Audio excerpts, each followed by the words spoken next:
Hey everyone, this is your OG, Original Gamer, and this is another Godforge Podcast Speed Recap. This week we'll be hearing from Chosen, Suzi, DLDS, and Vex as these content creators answer and ask the most burning questions about the upcoming game. We will cover it all for you in one quick video. Hold on, because we are about to optimize.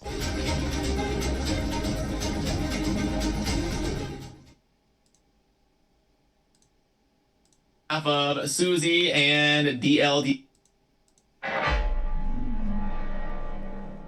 everybody, welcome to this week's Fateless Podcast episode. Joining me from the team is going to be Suzi, and then we've got Vex and DLDS. So I will pass it to our guests first and let... Alright, so we are going to hit the play up speed while we talk. And we'll go to full screen. All right, so we are here for another edition of the Fateless Podcast Speed Recap. We have a content creator heavy panel today, and we'll be fielding questions from the Discord as well as from Vex and DLDS, both content creators.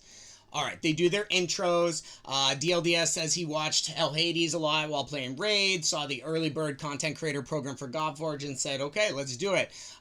He said he got a new computer and he wanted to do something with it, and so Godforge fit that, and being content creator for Godforge fit that, so that is his something. He was mostly a console gamer. He said he started on Nintendo with like Mario and Duck Hunter, so that's awesome. Old school throwback. Sega Genesis, he mentions Quarterback Club and N64, and then he was big on PlayStation, so that's cool. And then Vex is a returning guest. He's another content creator. For those of you that don't know, we'll link both of their channels in the comments below, but Vex does a lot with like esports. He's like a professional gaming coach, so it's really interesting to get his insight. He's also the foremost expert, in my opinion, on names and pronunciation for the TN faction. So there's Vex. Also, Suzi is here. She's a content moderator for the Fateless Discord, so she's the one going to be bringing forward some of the questions that come from the Discord. So they start out with a soundtrack question. DLDS asks, when will we hear the full announced trailer song? And Suzi says, coming soon. But they do own a club mix for the announced trailer, but the full song isn't out just yet. Then they talk about game development insights, and Vex asks, how do they feel internally about the progress of the game heading towards alpha? Chosen says they feel good, but, they always are going to want more time, but there has to be deadlines, and when those dates come, they're just going to go with it, and then they're going to iterate and improve and make it better. Vex follows on with that question with, asking about the alpha waves and, 1 and 2, and then the open challenge in August, and does he think there's enough time between the waves to handle all that data? Chosen says the team's growing very, very quickly, and he believes they have the team capable of managing all that data. That's going to influx from the testing, but it's a good question. He does say, transparency is a double-edged sword, but Fateless has remained true to it. He says that their philosophy is that the game must hit their standards. They're not just going to rush out crap. They are going to iterate and improve, so if they had to choose with delaying and putting out a better product, that's what they would do. He then gets into champion rosters and future plans. These are questions from the Discord that are asked to everybody. So Suzi says, what about holding back champions, for fusions and events? We're seeing a lot of champions. Are there others that will be coming out and be, hype worthy? So Chosen says they're specifically not holding any champs back. Suzi says she'd love to see Poseidon. DLDS mentions Ares would be cool, and Vex says Wukong for the TN faction would all be cool. But Chosen mentions having so many heroes and myths that they have IP for days or years, really. Lots to choose from. So they're looking for ones that make the most sense with their story and their lore. They're really not short on IP options, so they don't really feel like they're going to have that problem. Then the next question is about managing power creep and balancing hero power.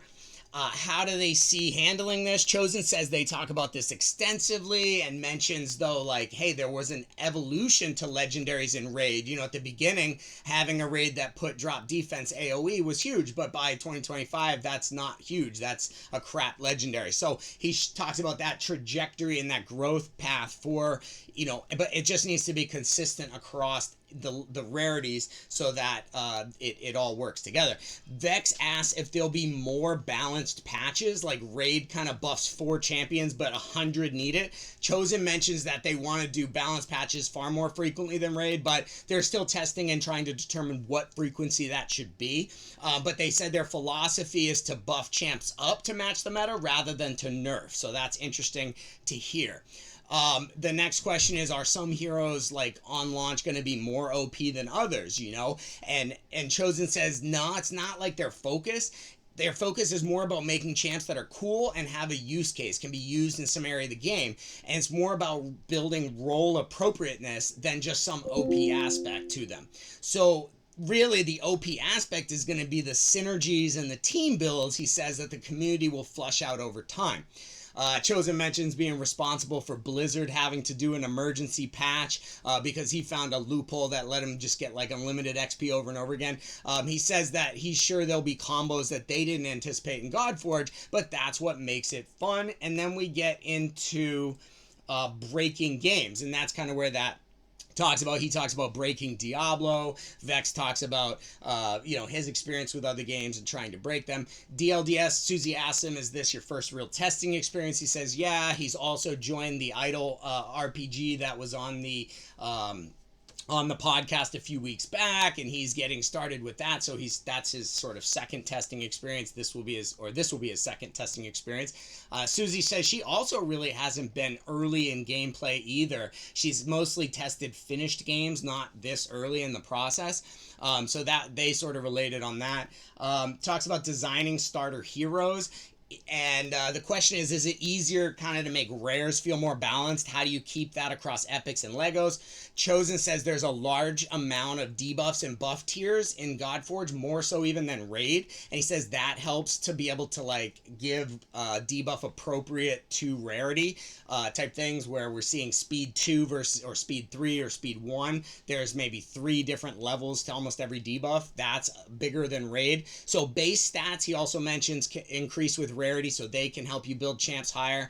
That helps you. He mentions the need for a starter hero to be a utility champion that really can be used almost anywhere, especially if you're like free to play, and you might use that starter hero for the first like 6 months of your play. So he stresses that their philosophy isn't about making just one champ OP so the others are forgotten about. It's really about making them all balanced in a way that you want different experiences. You go with the different champions rather than it's right or it's wrong. So which to pick, we're going to pause right there. So we're going to just jump in and throw a little extra thing. So for Alpha, if you did not get into the alpha testing in time, you didn't sign up on Fateless GG in time, and you're outside of that and you're waiting till the August testing and you want to prepare, when the initial wave of alpha begins, your OG will be streaming every level and posting videos on every level. But more than just giving you the chance to come along for the ride, okay?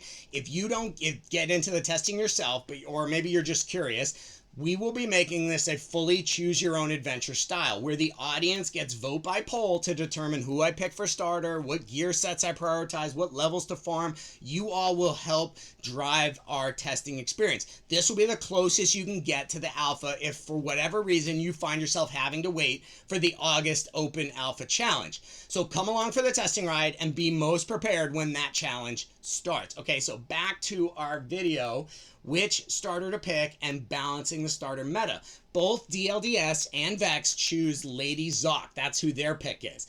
I like Ramses a lot. Suzi mentions that Ramses was the most popular in their social media polls. But I also really like Guan Yu and think he could be a really interesting choice. So this is why I'm going to be letting you guys help me decide with the polls, and I'll be live streaming that. So we're going to be interested. I'm going to be putting a video out on that soon. So look forward to that.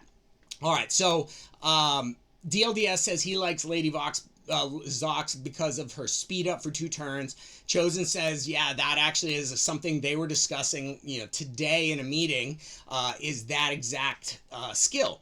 Vex guesses, hey, what if it was not on killing somebody, but just on being used? And Chosen goes, dang, you hit it right on the head. That's it. That's what we were talking about. So DLDS says he's interested in learning about their stacking of debuffs. And Chosen says, hey, look for a Simon video coming out about buffs and debuffs. So that's going to be really juicy juicy one. When we get that, we'll be breaking all that down for you.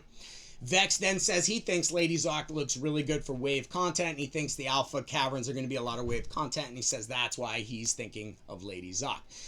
Suzi does mention Guan Yu as like a boss killer, and possibly she thinks that's interesting. They also discuss the starters having like different affinities versus all the same, kind of like Pokemon where there's a blue, a red, and a green. And they talk back and forth a lot about creating distinction while staying balanced so that one isn't just better than the others and all the others get forgotten, and how to make changes to the starters from the alpha testing. So obviously Chosen says that's something they're open to, but for right now they're going to run with the script that they have. So then we get to the last part, which god, myth, and legend would you like to add? They did kind of touch on this earlier. But DLDS mentions Odysseus, who is in the game. He was mentioned on a podcast, but he hasn't been seen. He had also mentioned Ares before, and then he says he'd love to see a Lord of the Rings collab, if possible. Chosen says Saf would certainly love to see that as well. And Vex mentions any D&D related content would be awesome. So there we are. We hit the wrap up. That's it for this week's Fateless Podcast Speed Recap. We kept it short and to the point for you. So if you liked it, hit the thumbs up and subscribe. But most of all, take care of yourself. And remember, play smarter.